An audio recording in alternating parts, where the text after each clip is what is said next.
Hi Taurus, and welcome to your weekly tarot reading for the week of August. Thank you so much for joining me today. I hope that you are doing well. This is a general reading for any sun, moon, or rising Taurus. We'll get a sense of the big ideas or awareness for the week, guidance, and then possible outcomes. I will also choose a few oracle cards for additional information. So let's just go ahead and get started. Put this here. The High Lord of Gratitude and Service.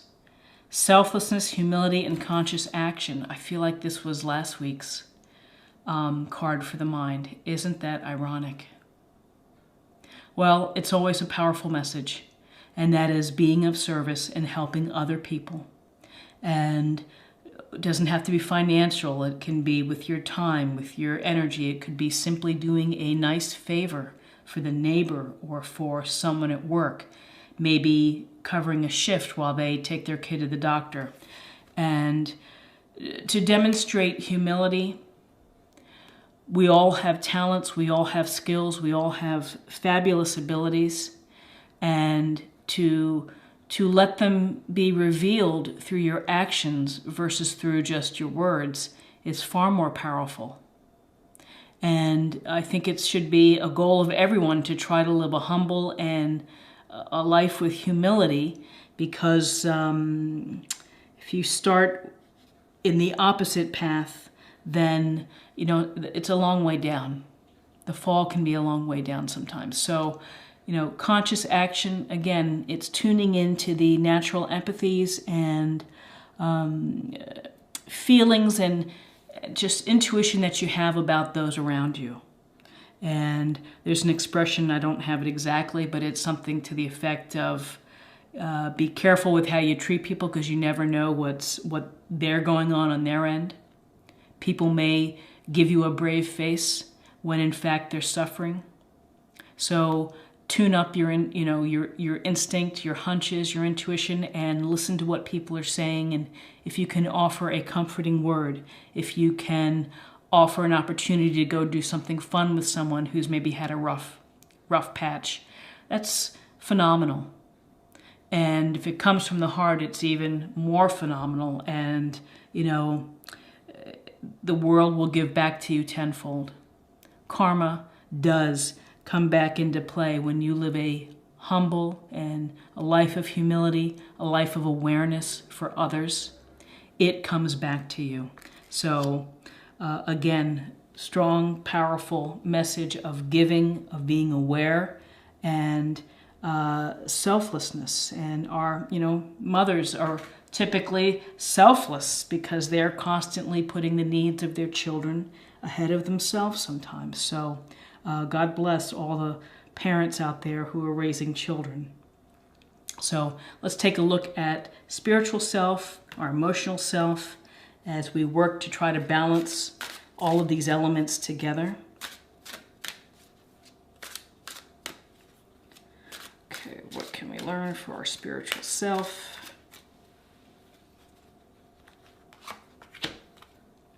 Put that over here.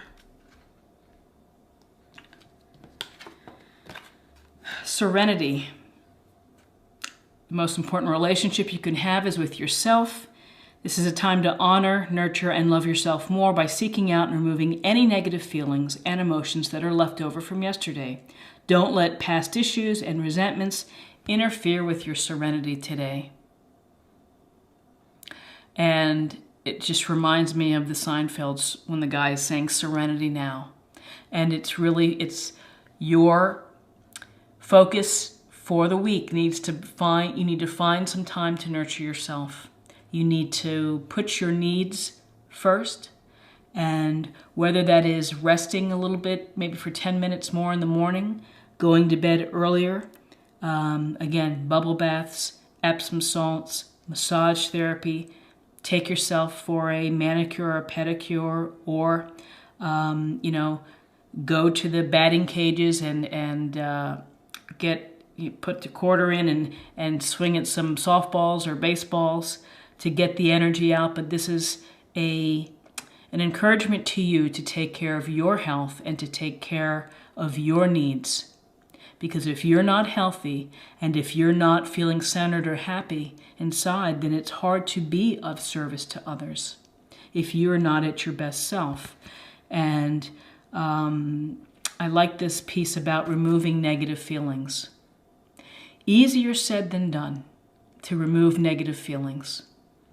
But if you can, first of all, clear aside the negative people, the people that are constantly in your life that take from you and don't give back.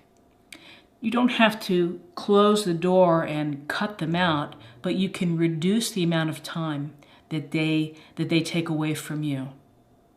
So if you have a friend that is always texting you with advice on their problems, but never says, "Hey, how are you doing?"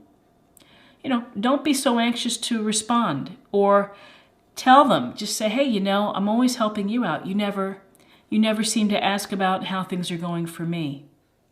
And that's an honest and forthright and upfront kind of statement, but it might improve a relationship, and maybe it's in a relationship that's worth salvaging. For the negative people who are just generally not very nice and want to inflict that little pain, just set them to the side. Find the people who are loving and giving and humble, again, our word humility, and that are serving others, and find people with like interests to you.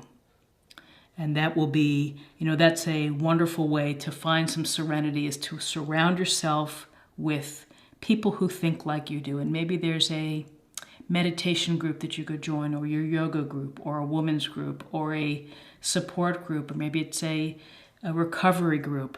But find support from community to help put you in a positive framework with people that are going to work with you versus against you. Oops, let me turn this way. Serenity and serenity now. Okay, so now let's take a look at the body, of what's going on, where we can balance our body for the next week.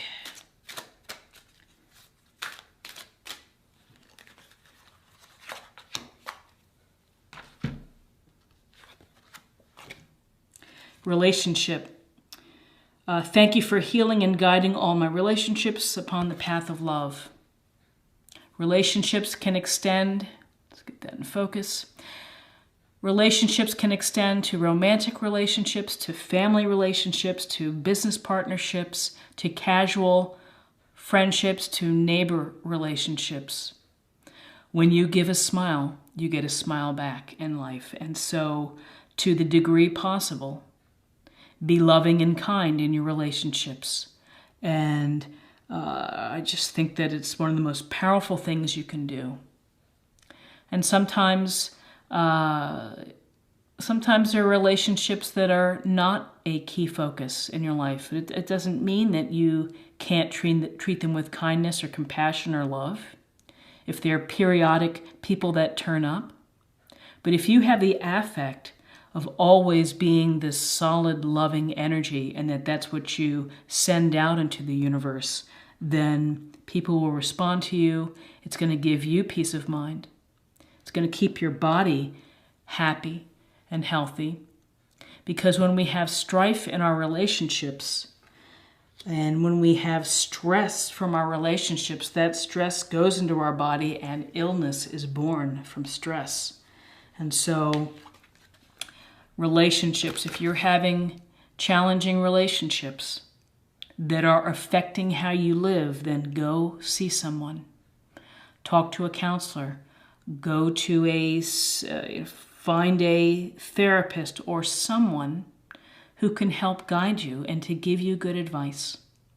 And, relationships take a lot of work. And you have to find a way to navigate relationships. And starting with love and being grateful for the relationships that you have that are working well is a good thing. And frankly, relationships that don't work well are learning experiences, as difficult as it may be. When a relationship breaks down, You learned from it, and that's part of your experience bank that you can take into the future with you, and think about patterns maybe that have happened in relationships. So, boy, relationships take up huge parts of our life, and it's so essential to pay attention to them and to treat them with loving care and the right type of energy. Okay, so let's take a look at the theme for the week. Any additional insight that we can have for the week of the 20th through the 26th.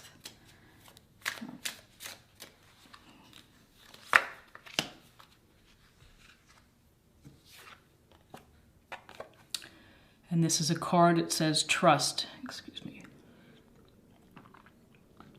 Get a glass of water there. Okay. Trust. Trust goes hand in hand with repairing and working hard with relationships.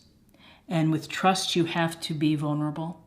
You have to put it out there that you're going to put your faith in someone or something or a situation. And sometimes it's blind faith. And I think that when you work from having trust in your life, if you trust, for example, if you're getting medical treatment and you trust your doctors, then that puts your mindset in the right place so that you can heal and to move forward to better health. When you trust your coworkers or colleagues, then you're going to be able to work more successfully as a team. When you trust your husband, wife, partner, significant other, then you're giving the relationship the freedom to grow and to become deeper. But when you're not trusting, then again, it's that the crevice of negativity creeps in. And it can cause havoc, and it can wreak a little bit of havoc when you're not trusting, or if you're always jealous, or if you're always checking on someone. Nobody likes to be, checked on all the time. And so while it might be flattering for a day, if it was every day where someone was like, where are you now? That you can't trust your partner to do their thing, it gets heavy pretty quickly. So I think this is a beautiful illustration, flying in the air, and really it's that vulnerability, it's the freedom. Trust brings freedom. So for next week, be a loving, trusting soul and lay yourself out there. And the worst that's going to happen is, yes, someone breaks your trust and you learn from the experience, but that you're hopeful for the next time that it doesn't happen or go that way. And finally, let's pull a practice card for the week. And I will put a link in this video to the oracles that I use. I know I didn't mention all of them, so you can look if you choose to, if you want to.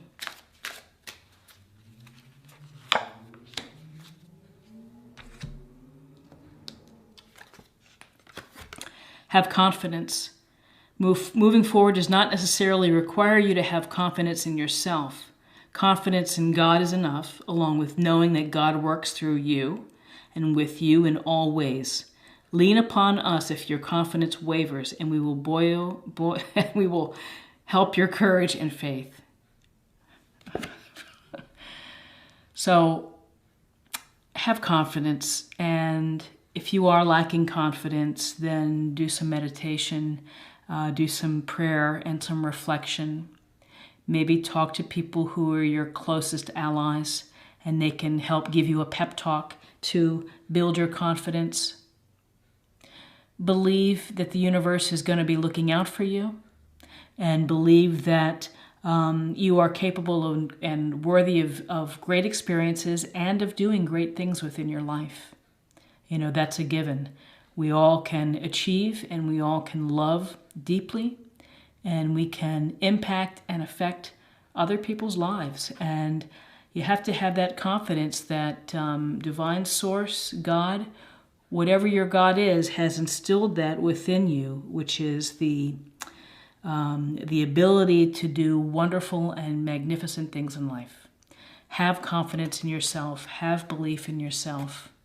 Spend time with people that are positive and contribute to this well-being feeling.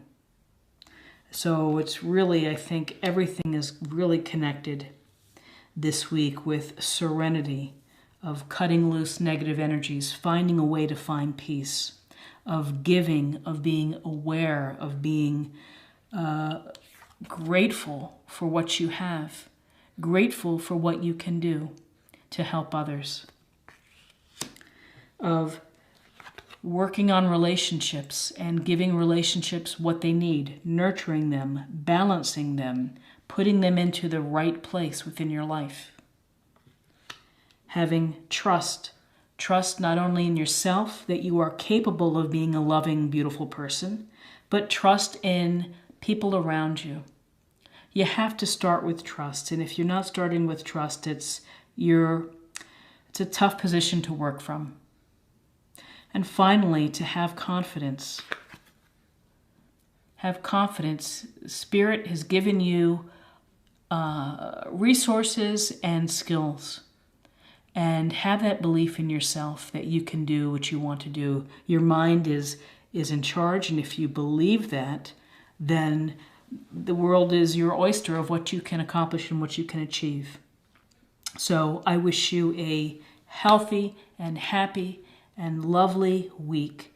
And again, be safe with the eclipse. It's a magnificent opportunity to be a part of here in the U.S. with the Path of Totality, and enjoy it. Be well, and thank you so much for watching this video. If you enjoyed it, check out my other videos, daily and monthly videos. And if you're new to the channel, please subscribe. It's a great way to stay connected and to not miss anything. So take care. I wish you the best. Bye-bye.